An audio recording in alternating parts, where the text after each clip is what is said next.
গম আসো আর সাড্ডার কি অবস্থা? আমার ডিকশনারিটা আসলে এই পর্যন্তই, এর বেশি কোনো কিছু আমি জানি না। তবে এবারের বিপিএল এ চট্টগ্রামের টিমটাকে নিয়ে একটু ইভালুয়েট করতে চাই, আসলে কেমন হয়েছে একদম নিরপেক্ষ দৃষ্টিকোণ থেকে চট্টগ্রামের টিমটা বিশ্লেষণ করব। গত বিপিএল এ চট্টগ্রামের টিমটা কিন্তু আমার বেশ পছন্দের একটা টিম ছিল, গত বিপিএল এ কমেন্ট্রি করছিলাম এবং খুব কাছ থেকে দেখেছি।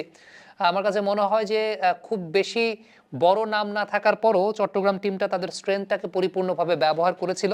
এই বছর আসলে চট্টগ্রামের লাইন আপটা যদি আমরা একটু লক্ষ্য করে দেখি, তাহলে আপনি যদি আমাকে স্ট্রেংথের কথা বলতে বলেন, আমি বলবো চট্টগ্রামের সবচাইতে বড় স্ট্রেংথ, ইভেন একমাত্র স্ট্রেংথই কিনা সেটা সেটা হচ্ছে তাদের স্পিন ডিপার্টমেন্টের জায়গাটা।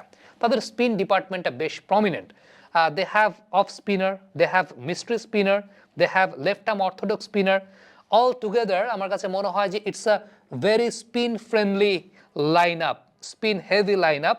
আপনি যদি চিন্তা করে দেখেন, আবরার আহমেদ আছেন মিস্ট্রি স্পিনার, তানভীর ইসলাম আছেন বাংলাদেশের one of the best left arm orthodox spinner, Arafat Sunny আছেন সেই জায়গাটা, এক্সপিরিয়েন্সটাও আছে, শেখ মেহেদী হাসান আছেন।